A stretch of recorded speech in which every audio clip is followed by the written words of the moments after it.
É com grande satisfação e alegria que a casa acolhe todos, que o Centro Espírita Nosso Lar, Casa André Luiz, recebem a todos com muito amor e que possamos, nessa manhã, aproveitarmos o máximo esses momentos que aqui estivermos.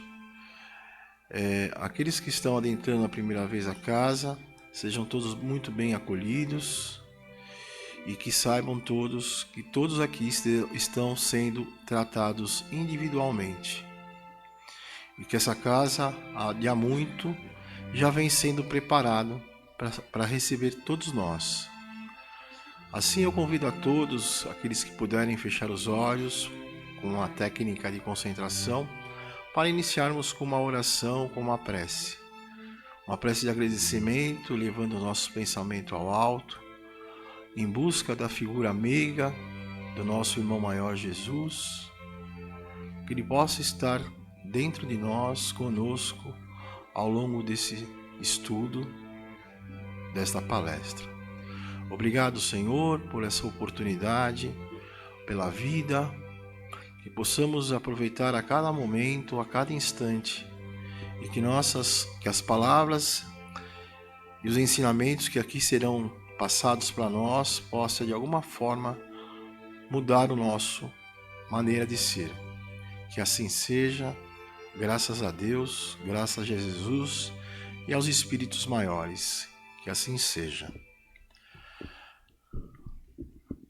A palestra de hoje apresenta o tema Rumo ao Campo. Esse tema é extraído do livro Os Mensageiros, do capítulo 40, psicografado pelo Chico Xavier, pelo espírito de André Luiz. Hoje quem vai falar por nós é a nossa companheira Miriam, a quem a gente vai envolvendo ela com muita luz, que ela seja feliz na explanação. Muito bom dia, amigos, amigas. Alegria de estar aqui com vocês. Enquanto ele estava fazendo a prece inicial, Aguinaldo, eu fiquei pensando se a gente tem noção e consciência do que significa essa oportunidade que a gente tem de estar reunido.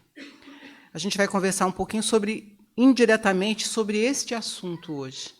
Quando a gente irmana um grupo de pessoas, quando a gente une as nossas energias, quando de fato a gente se conecta com algo maior, né, e mais alto do que nós, o quanto isso transforma o nosso campo áurico. Então, a oportunidade da gente estar aqui hoje, reunido num espaço que foi preparado com muito carinho para nós, né? Os mentores dessa casa, aqueles que guiam as obras de André Luiz, preparam esse espaço para receber todo mundo que vem aqui.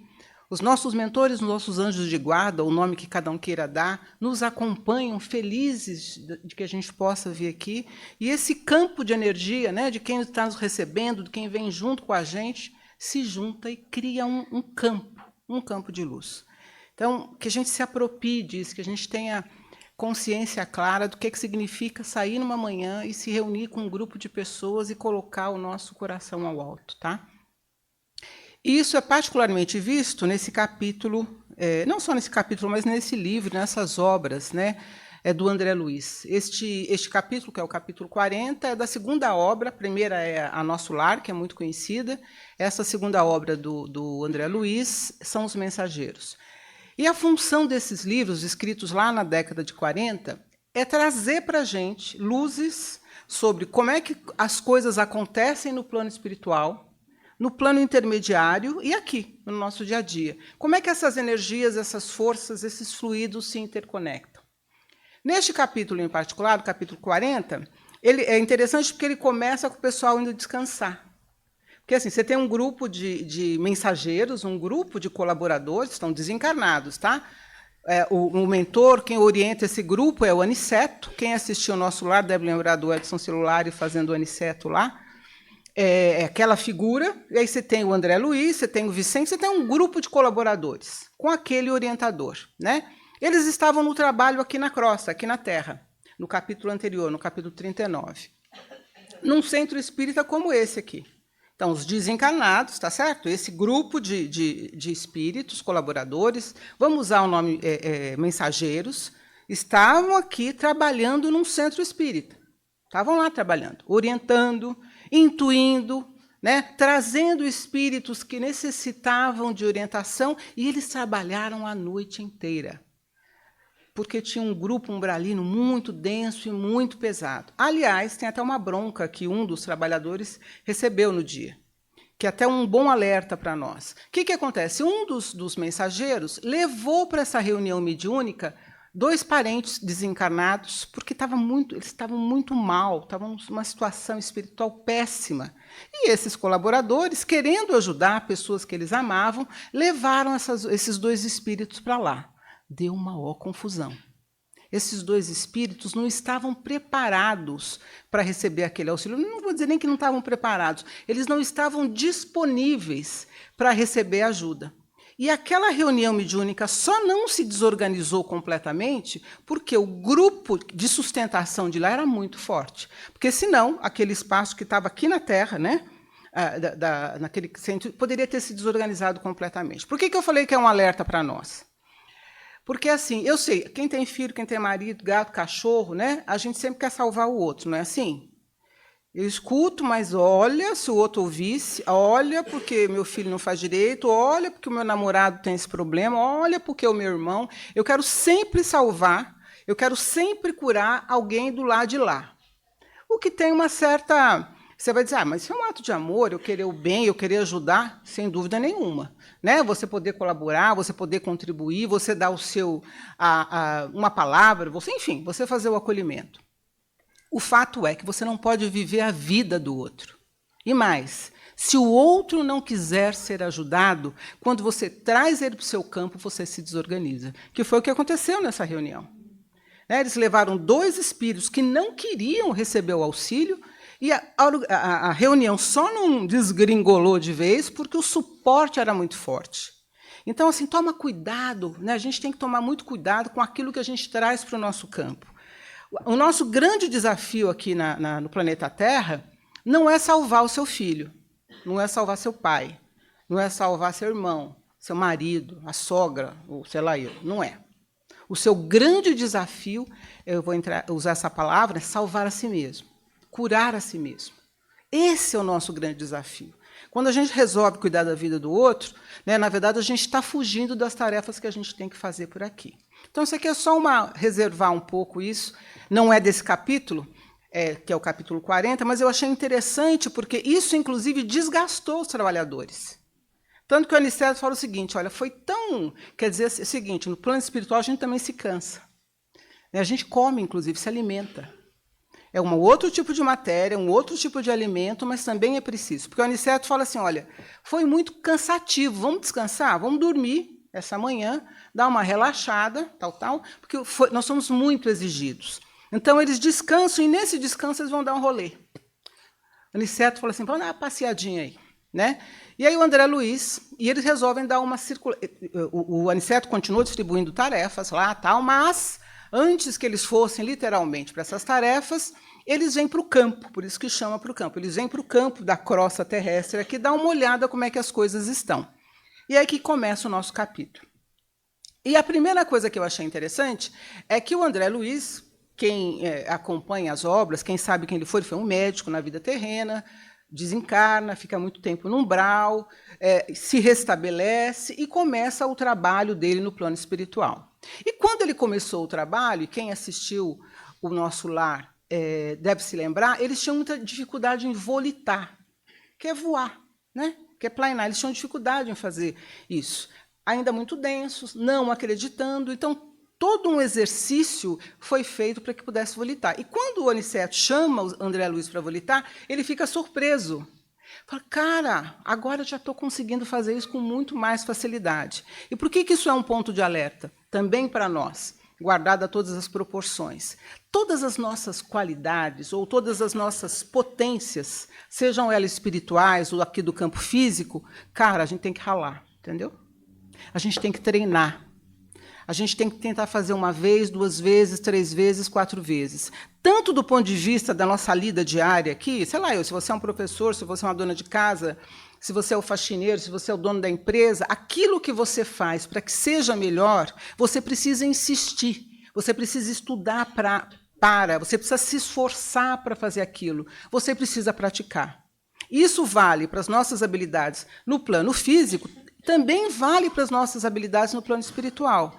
Eu não sei o quanto de vocês sabem disso, mas a nossa alma, né, nosso espírito, digamos assim, ele tem propriedades únicas. A coisa da intuição, essa capacidade extrasensorial de perceber as coisas, alguns têm audição, alguns têm uma mediunidade mais desenvolvida, sensibilidades, percepção extrasensorial, capacidade magnética, por exemplo, com esse trabalho do passe.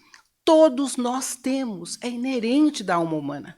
O quanto eu vou usar dessas habilidades mediúnicas, que não é nada fantasioso, nem maravilhoso, nem mágico, é só um atributo da alma, o quanto eu vou usar e me apropriar disso depende do quanto eu quero treinar, o quanto eu vou me esforçar. E o André Luiz, ele percebe que esse treino no plano espiritual está fazendo com que essas habilidades dele se desenvolvam. Tá? Então, só mais um ponto para a gente pensar sobre isso.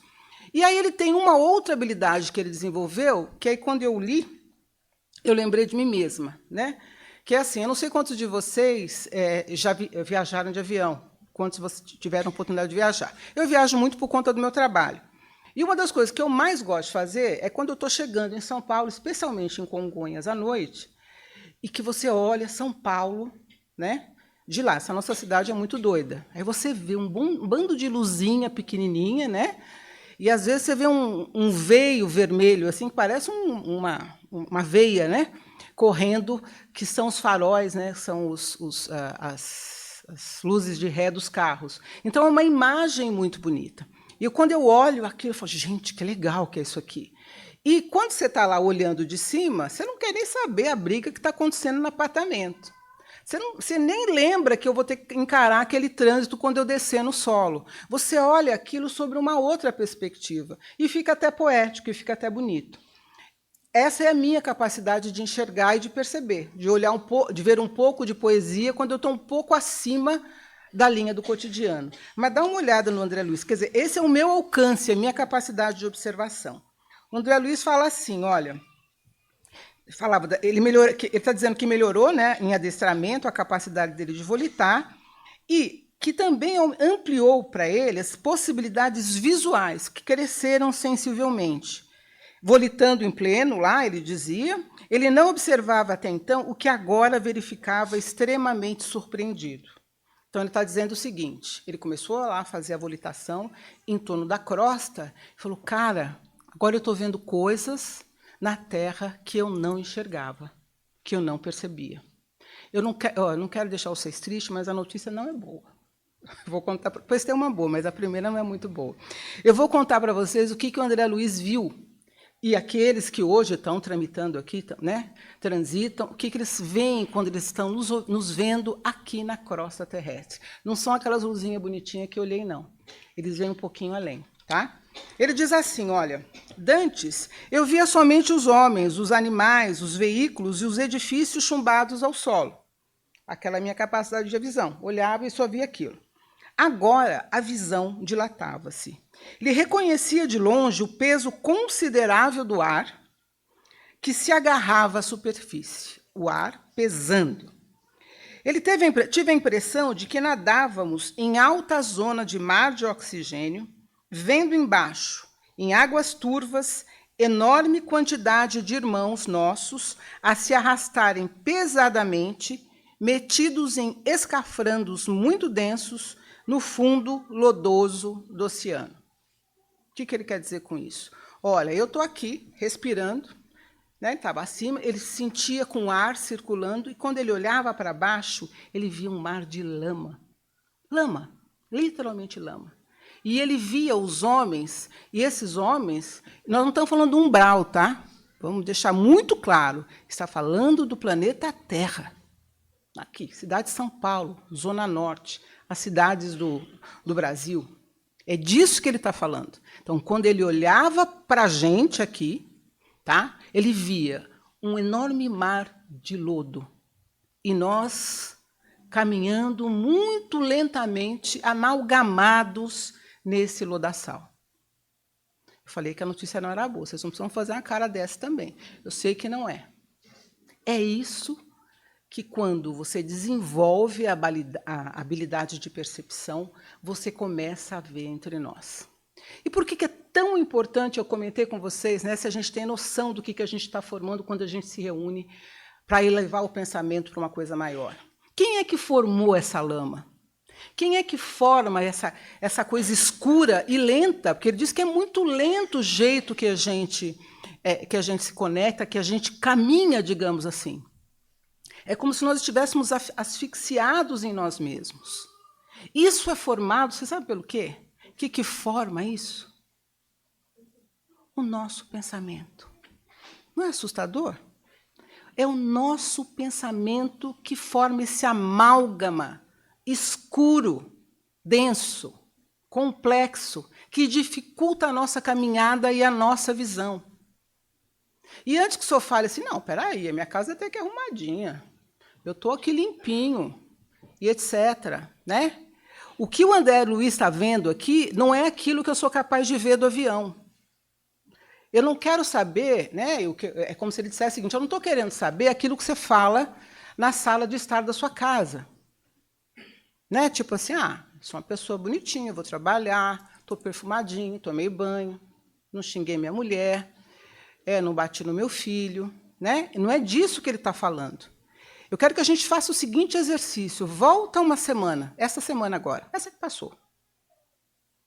Dá uma olhada como é que foi a sua semana. O que é que você fez nessa semana?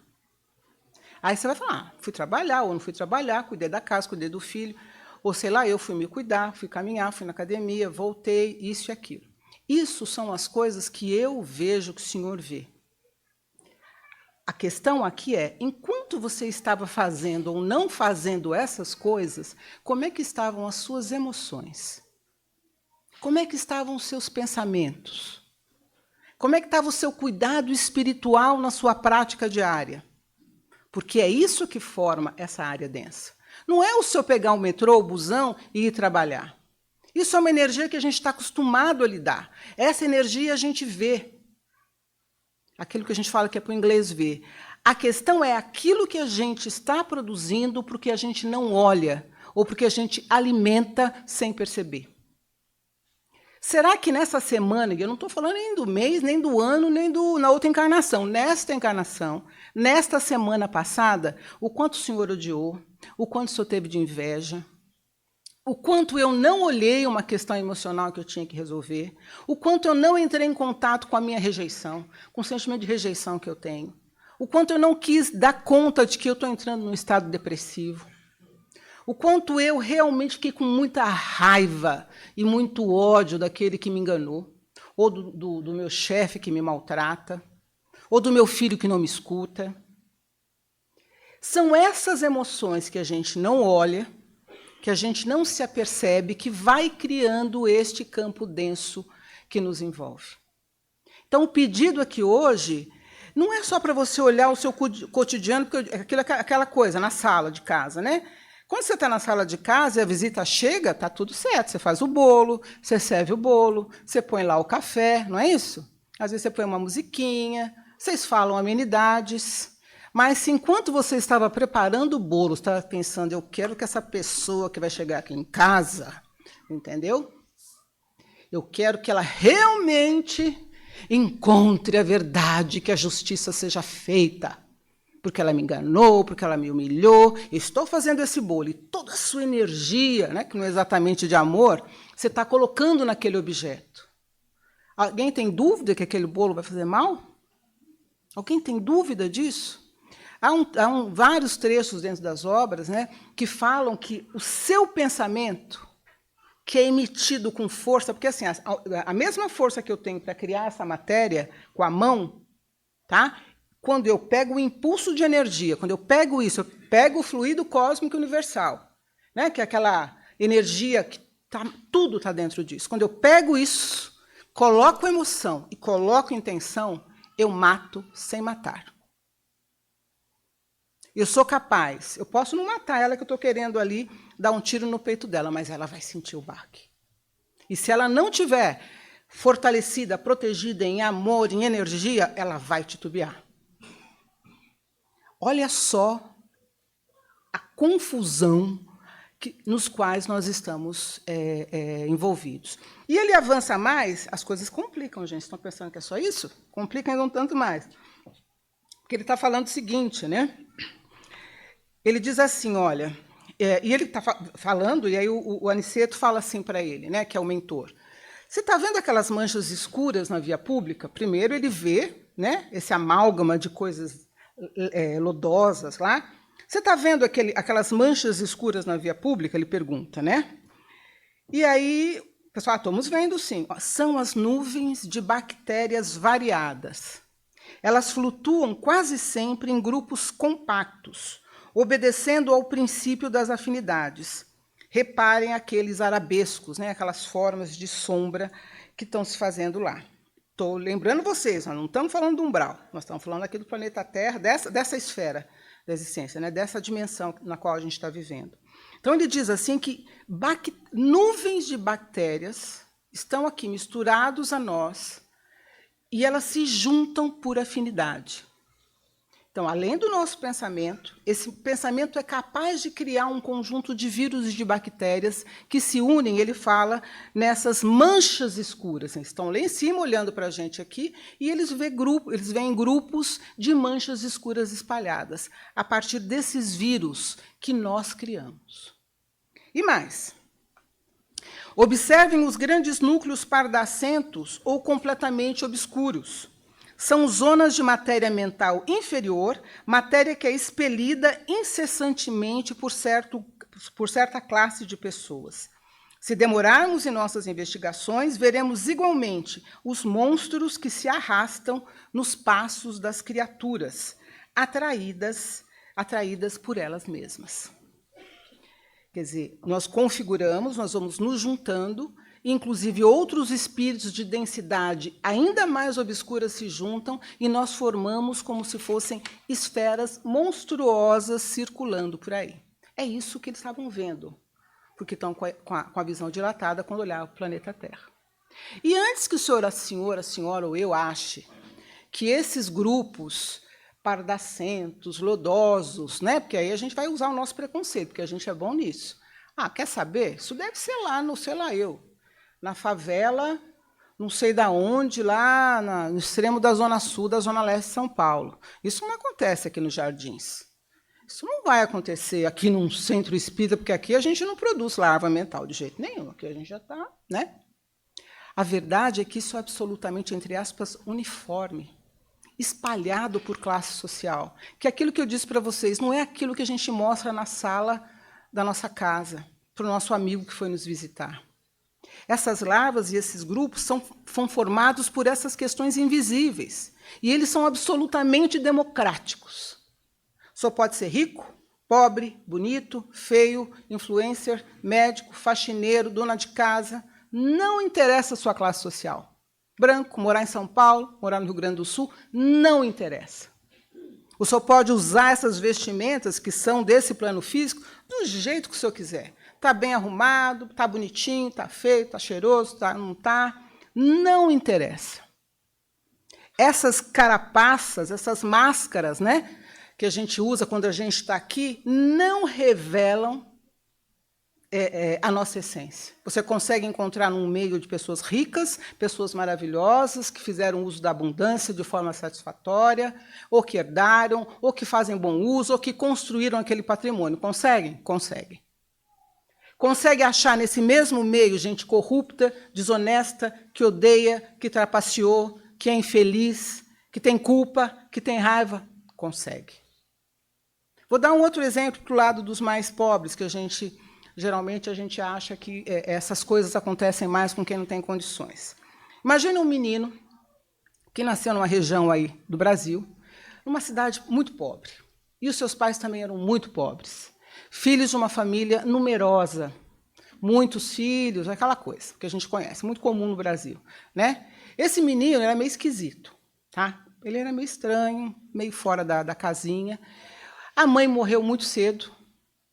E ele foi criado pelo pai, meio pelos irmãos e por uma madrasta, que feria ele, machucava ele, cutucava ele, espetava ele. Ele literalmente sofria assédio por parte dessa madrasta. Você acha que esse menino vai dar certo? Tem condição de ele desenvolver uma vida saudável? Para o bem, razoável? Né? Tendo tido uma infância de pobreza, de miséria, sem condições, sendo ferido literalmente. Era considerado esquisito porque tinha visão, não entendia, a cidade não conseguia entender o que aquele menino tinha. Tem tudo para dar errado, não tem? Então, esse menino é o Chico Xavier. Essa é a história dele. E olha só o que ele fez com essas condições primeiras dele. Olha como ele transformou, olha como se a gente olhasse com o nosso olhar, aquele que eu olho lá do avião, meu, né, limitado. Nossa, coitado daquele moleque, não vai dar em nada. Ali deve estar uma densidade, aquela família, aquele cara sofrendo, porque ele teve muitas doenças físicas, ele fez uma opção de ter um aparelho físico debilitado, né? Uma opção que o Chico fez para acelerar o processo evolutivo dele aqui. Se eu olhasse as condições que ele tem, o meu julgamento, que acha que ter carro, dinheiro, ser bonito, fazer harmonização, fazer não sei o quê, isso, é o cara está bem, está apto. Então, pensem só no Chico. Se não quiser pensar em outros exemplos que a gente vê. Então, quando ele está dizendo aqui que essa sintonia ela se forma, não é pelo visível. E aí é que é o nosso grande sacrifício. O nosso grande desafio, na verdade. Por quê? Ele diz assim, olha, ele avança aqui, falando quanto, né? Isso é até o Vicente quem fala, meu Deus, a que perigos está submetido o homem comum? E aí o Aniceto fala, é isso mesmo.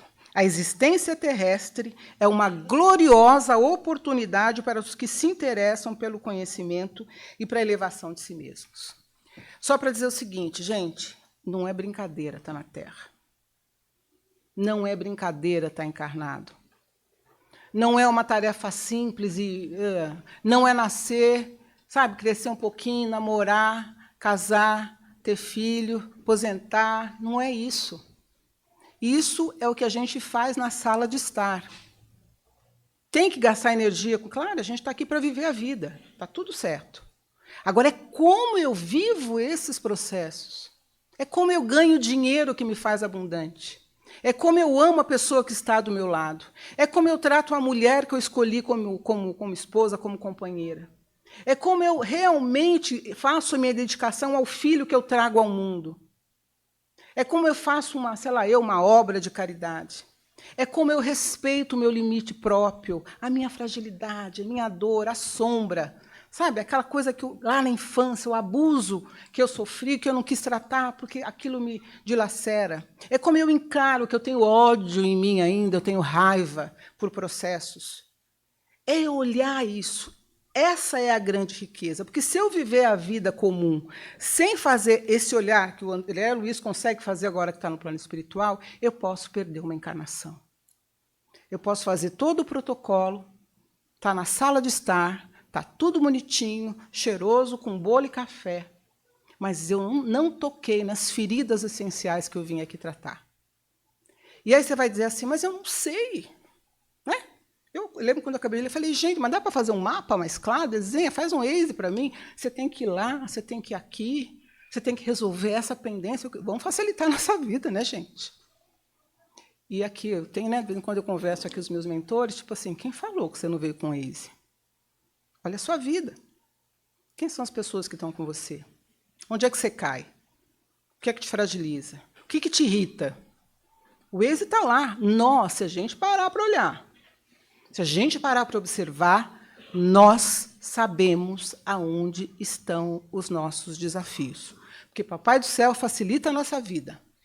Ele não coloca você na China para resolver uma questão no Brasil. Não faz isso. Ele coloca você no lugar certo, na família certa, nas condições certas, para que você possa desenvolver e ver quais são as fragilidades que você precisa encarar. Então, estar na Terra, passar por uma encarnação é complexo? É complexo. Passar numa encarnação, numa época de transição planetária, Não tenha dúvida. Passar essa encarnação numa época de transição planetária, com inteligência artificial, com informação chegando de tudo quanto é lado, com estímulos externos, né, que nos fazem cada vez mais externos a nós mesmos, de fato é muito difícil. Infantilização, a gente falava um pouco disso antes, infantilização de emoções. A gente cresce, tem 50 anos, mas tem alma de 17, de 15. E os homens, sinto muito, vocês estão na frente nisso. Entendeu? Eu já estava lá um filho conversando com o pai, e para mim parecia que os dois tinham a mesma idade. O filho era um pouquinho mais maduro. Então, assim, sem dúvida nenhuma, esses desafios que a gente tem não são pequenos. Mas aí lembra do Chico Xavier. Lembra? Né? Recebendo espetos na barriga da madrasta, sofrendo, né? Perdendo a visão, onde um cara que escreveu não sei quantos livros. Podia ter escolhido não perder a visão, né? Ele não perdeu a visão, mas ele tinha uma dificuldade, dores nos olhos. Só para dizer o seguinte, não reclama das coisas que estão na sua jornada. Elas são do tamanho que lhe cabem. Das suas mãos, inclusive. Aquilo que está nas nossas mãos, nós temos condição de manusear. Você vai dizer, eu não dou conta, a pessoa me traiu, a pessoa me enganou, a pessoa levou meus filhos embora, eu não aguento isso, eu não dou conta. Dá conta, minha amiga, dá conta. Eu estou desempregado há muito tempo, eu não sei o que, eu isso e aquilo, eu estou sem dinheiro, eu estou dependendo do meu irmão, eu não sei quais são as condições. Eu tenho uma doença grave, eu tenho um vício que eu não consigo lidar, eu tenho relações repetidamente, do mesmo jeito, que sempre é aquele dedo que parece que não dá certo, eu escolho errado todo o tempo. Você tem condições de lidar. Os seus desafios estão aí. Se você já conseguiu enxergar a dor, conseguiu enxergar qual é a dificuldade, qual é a coisa que se repete, acredite, meu amigo e minha amiga. Esse é o roteiro, esse é a linha de Waze que você tem que seguir para sair da sala, para olhar e para, quando o plano espiritual olhar a gente aqui, enxergar pontos maiores de luz. E aí o Aniceto, né, fala o seguinte, olha, tem um tal do Orai e Vigiai, né? Tanto assalta o homem a nuvem de bactérias destruidoras da vida física, quanto as formas caprichosas das sombras que ameaçam. Por outro lado, percebam que no Orai e Vigiai, no Evangelho, tudo se modifica.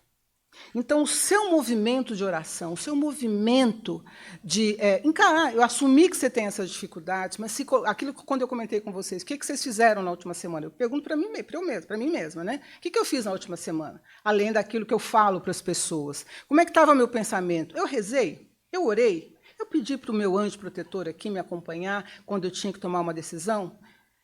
Esse trabalho é o trabalho que purifica e que ilumina. Não é pedir para alguém rezar para a gente, que isso também ajuda, tá?